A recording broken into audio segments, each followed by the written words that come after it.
So this week I'm going to come together with a few different life hacks, some things that might be useful for you during to do during at home while you're traveling, and I found these were very interesting. Some of them, so I thought I'd share them with you.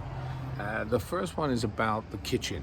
You know, when you're at the kitchen, just certain things you do when you're in the kitchen. I'm in Croatia right now, just so you can hear some of the traffic behind me.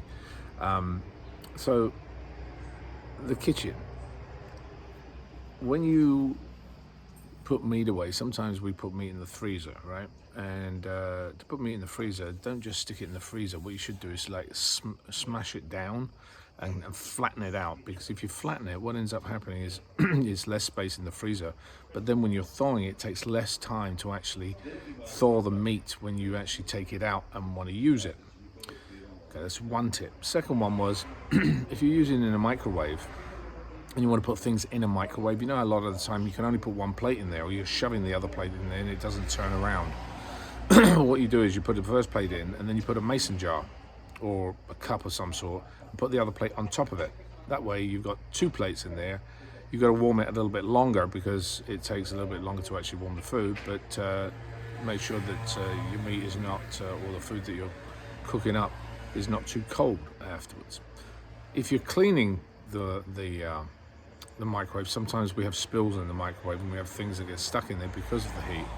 What you should do to clean it out is just take again a mason jar or a glass jar that is microwave safe, and fill it with water and then turn it on.